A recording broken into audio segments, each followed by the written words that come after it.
ป่าดอนแห่งนี้สร้างสวยงามดีเมื่อแสงสุรีส่องมาเห็นเขาในนาอาลาไว้แกว่งห่วงงามเมื่อลมตองงามเทวงทองเมื่อยามเลี้ยวมองสุขใจนกน้อยก็มา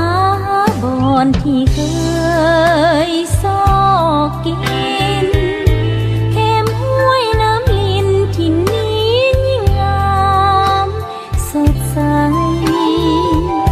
เห็นนกมีคู่เคียงข้างดวงจิตน้องสร้างเกิดวันไหวลมพัดก็ไผ่เสียงดังกล่อมให้น้องยิ่งหลงไหลอ่อนส่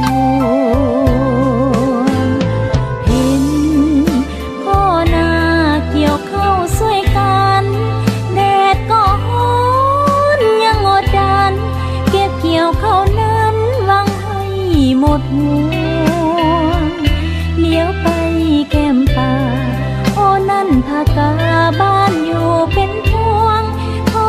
ตาเว้นจะสิ้นดวงดอกไม้ทั้งปวงส่งกลิ่นหอมมาฟ้าคงเสกสรรปั้นแต่งบ้านนาแห่งนี้สร้างงามเนื้อที่ข้านี้จะผ่านละนา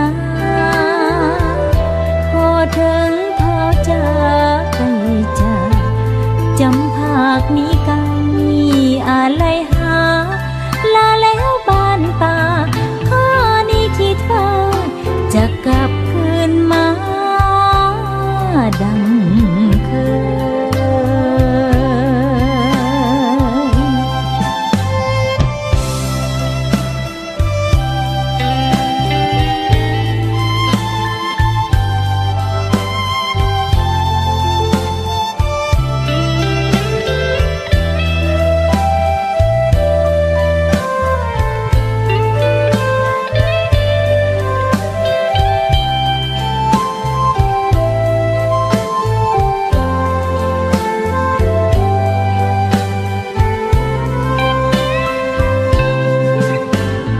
เห็นพ่อนาเกี่ยวข้าวสวยกันแดดก็ร้อนยังอดดันเก็บเกี่ยวข้าวนั้นหวังให้หมดห่วงเลี้ยวไปแก้มป่าโอ้นั่นพากาบ้านอยู่เป็นพวงขอตาเว้นจะสิ้นดวงดอกไม้ทั้งปวงส่งกลิ่นหอมมาฟ้าคงเสกสรรปั้นแต่งบ้านนาแห่งนี้สร้างงามเนื้อที่ข้านี้จะผ่านละนาพอถึงเท้าจะไปจากจำภาคนี้ไกลอะไรหาลาแล้วบ้านป่าข้านี้คิดว่าจะกลับคืนมาดังเคย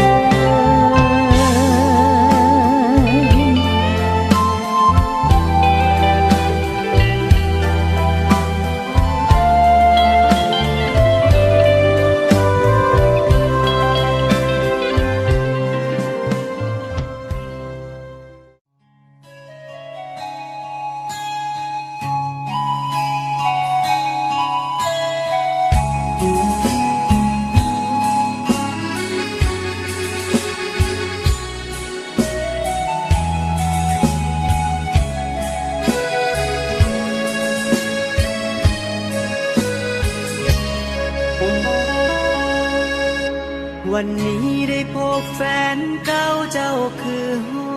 งไห้เกียดให้ภัยเจ็บซ้ำเรื่องใดบอกอายได้บอกหรือเขาคนนั้นมาทำให้ ให้น้องต้องเสียใจ คนที่น้องเอาใจใส่จนลืมอายลงบอกมาติอ้ายพร้อมมาฟังเรื่องราวทุกอย่าง เรื่องผ่านมาที่ต้องเจ็บซ้ำจะบ่ถือสา ยังพร้อมที่จะมอบใจ ให้ทุกเวลา อดีตเรื่องราวผ่านมาเริ่มต้นกันใหม่ จะขอเป็นคนที่ให้ความหวัง จะขอเป็นพลังที่อยู่ข้างๆยามใดที่น้องหมดหวังอ้ายพร้อมนำแสงสว่างเป็นได้ทุกอย่างเพื่อนางอ้ายยอมจะขอเป็นดังสายฝนโชยปลิวพาดผ่านให้น้องนางได้สดชื่นสุขใจถึงการเวลาเลื่อนลอยผ่านไปเนิ่นนานเท่าใดพร้อมที่ขุดค้นเริ่มใหม่กับภาคสองเฮา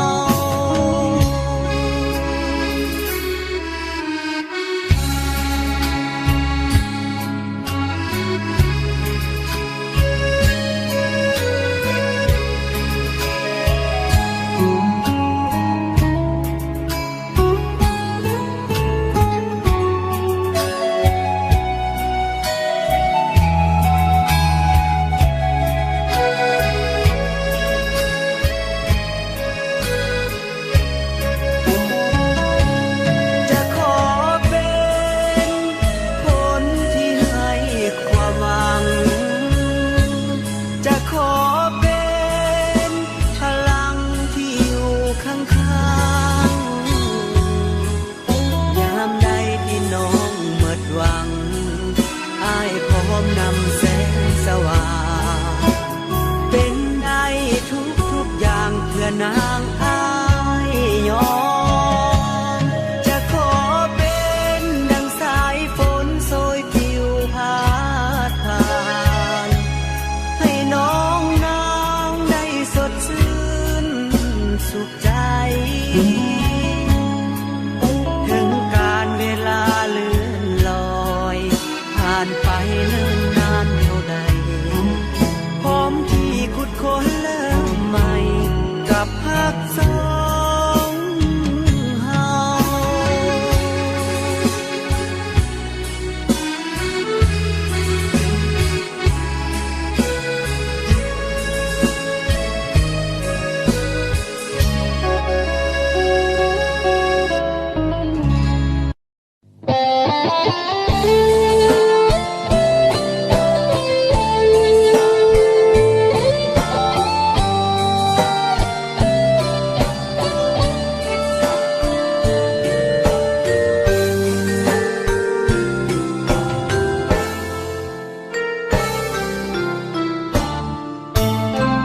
เห็นนางนั่งเหงา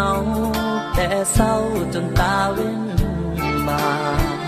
คงหักจากไปขวัญใจนั่งให้อิงฟ้า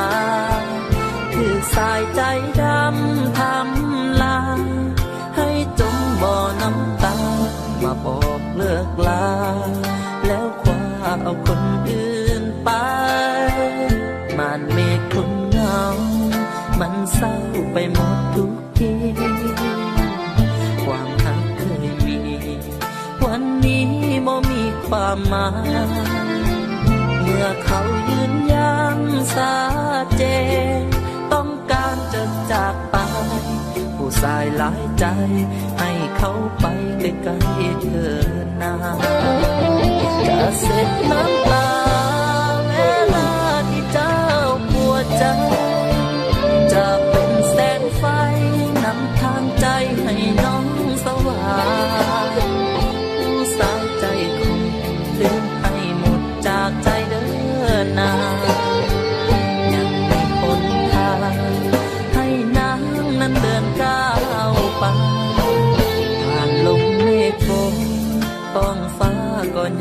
สว่างอกหักเพียงข้างน้ำตาอย่าล้นใจจงลืมความหลังแล้วมาร่วมเดินทางเส้นใหม่บาดแผลข้างในจะขอเอาใจของสายเยียวยา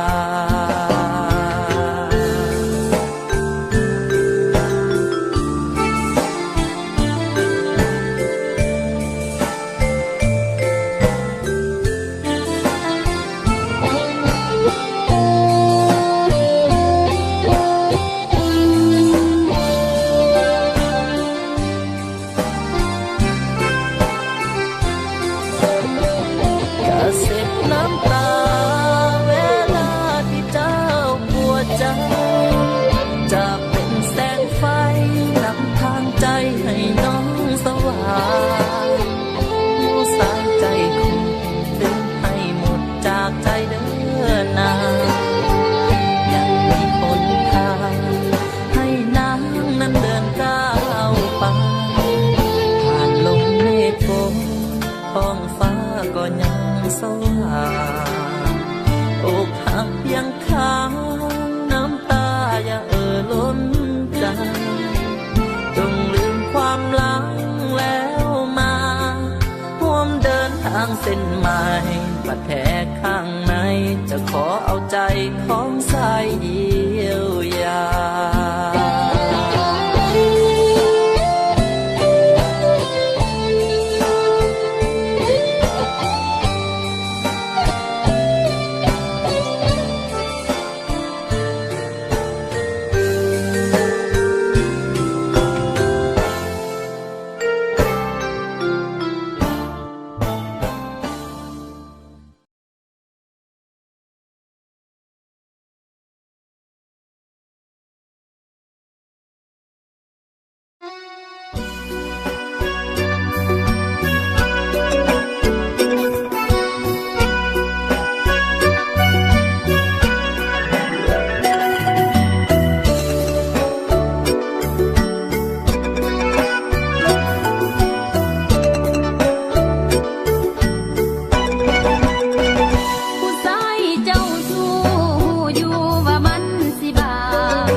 กันเสมอสำเนียงเสียงเมาคือเก่าบ่ลืมอันเหอแม่นตู้อยู่ไกลนั่นเน้อบอกเศร้าแน่เน้อคิดฮอดสุมอีจากไปหลายปีน้องนี้อะไรบ้านเกิดสำเนื้อหน่วยแก้วดวงประเสริฐคิดถึงจนเกิดน้ำตาไหลลินจุบปากแกงนออาหารลักน้อกินแซ่บอีหลีเพื่อนเก่าซุ่มบาซุ่มอีลาบามินคิดฮอด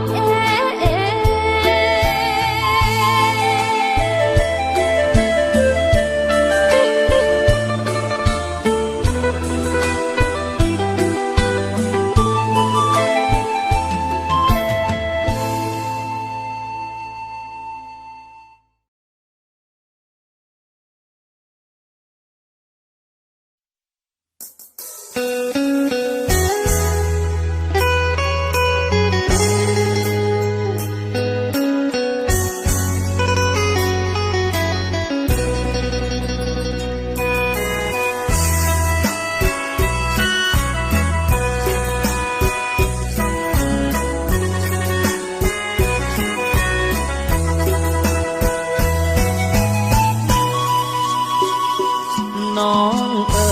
ยก่อนเคยให้คำสาบานที่ต้นดอกกาน3 บาทต่อสารเอาไว้ถ้าให้ทำผิดให้มีอันเป็นไป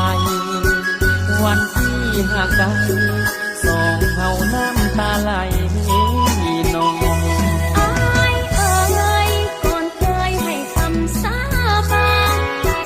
วันน้องจากบ้านเสื้อรายการอายซื้อให้น้องแต่ว่าวันนี้โทษทีที่เข้าแต่งน้องเอาใจพ่อแม่ของน้อง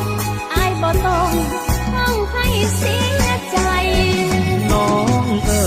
ยบ่เป็นหยังผิดคำสาบานสักทีที่งานดอกจานบานแล้วสิโคงอวยถ้าไผทำผิดให้ฟ้านั่งพาหัวควายอายสุดคนหัวยานป่วยนั่นได้หากรรม สาบานต่อสารน้องจำได้ดีต้องขอโทษทีน้องมีเนื้อความจำเป็นพ่อแม่เป็นหนี้หลายปีมีแต่หลายเส้นดอกเบี้ยกระเด็นจำเป็นต้องเข้าแต่งงาน บ่มีหยังบ่ได้สร้างน้องเลยคนดี แต่อายย่านมีลาทีทำที่เฮาเคยสาบานป่วยบ่มีความผิดแต่สิ้นชีวิตย้อนคำสาบานอายอยากให้น้องกลับบ้านถอนคำสาบานสวยชีวิตคงไว้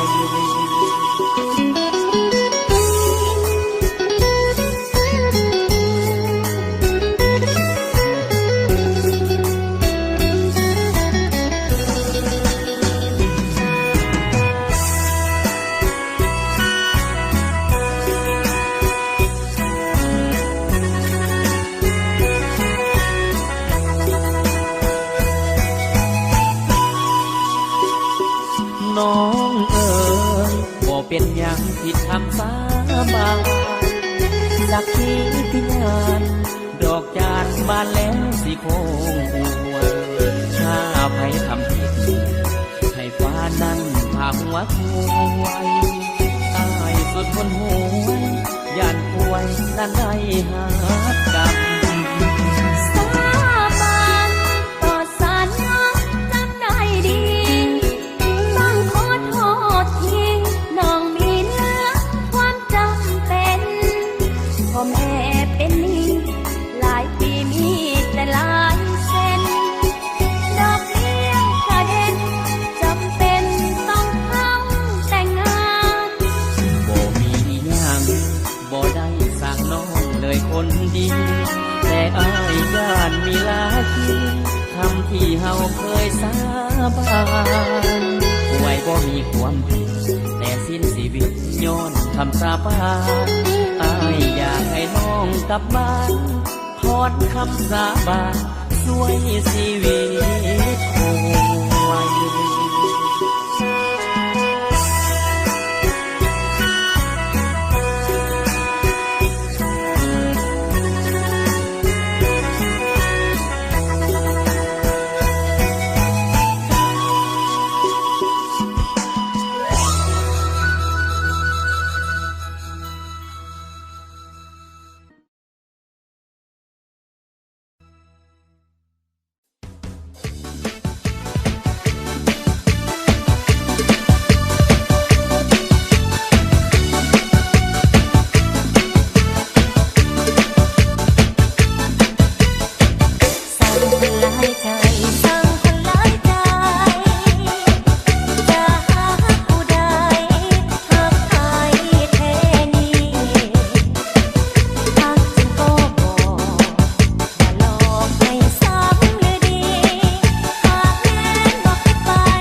พันผูกอยู่กับผ้า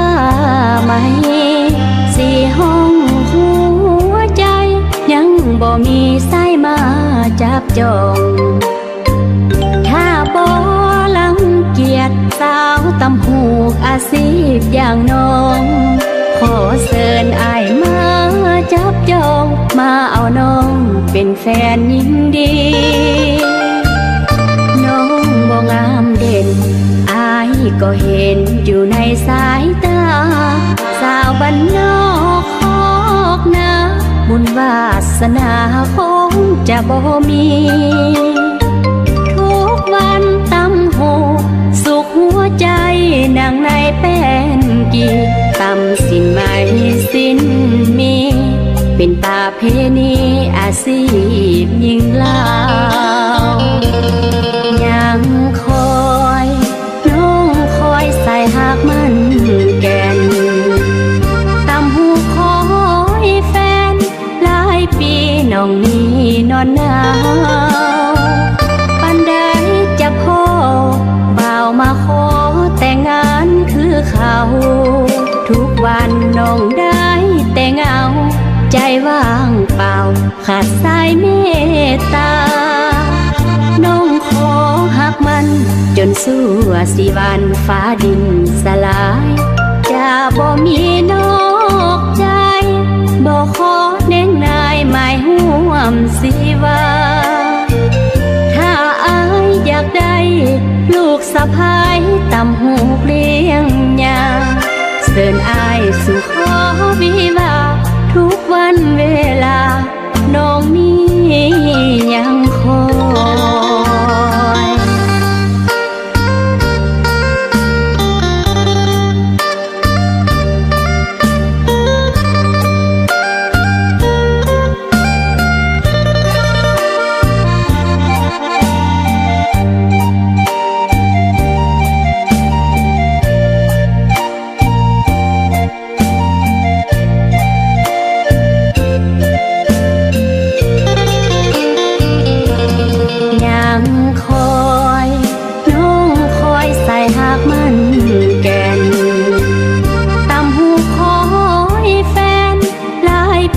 น้องนี้นอนหนา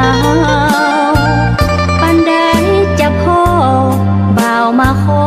แต่งงานคือเขาทุกวันน้องได้แต่เงาใจว่างเปล่าขาดสายเมตตาน้องขอหักมันจนสู้สิวันฟ้าดินสลายจะบ่มีนอกใจบ่ขอเน้นนายหมายห่วมสิว่าถ้าอายอยากได้ลูกสะพ้ายตำหูเลี้ยงยาเสิญอายสู่ขอวิวาทุกวันเวลาน้องนี้ยังคอย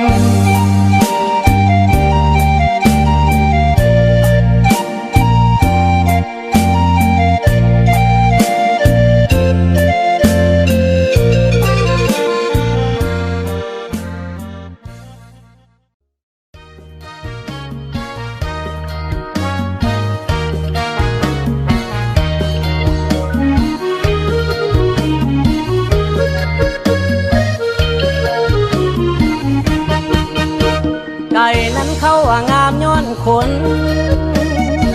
นั้นเขาว่างามย้อนแต่งอันนี้บ่ขอเทียงเจ้าดอกนางแพงแต่เวลาน้องแต่น้ำแดงคงหมดตั้ง10 กิโลงามนั้นมันก็งามอยู่ดอกน้องไผ่มองเขาก็ว่าของและโกเบิ่งบนใดมันก็งามมาโคแต่เวลาน้องโซนะโมคงลืมหมดเลยเห็นมาผู้หญิงลาวสมัยนี้แต่งตัวดีเสียทีแต่อยากเหมือนเสือถ้าเดินกายน้องก็บ่มองเลยเหตุอันใดน้องเอ๋ยหรือน้องบ่เคยพบเห็นใจน้องนางนั้นผิดไปแล้วแนวของดีบ่ควรละเว้นศาสนาของเฮาเจ้าควรบำเพ็ญอย่าเป็นคนเลือเด่นเห็นเป็นอื่นไปหมดเลย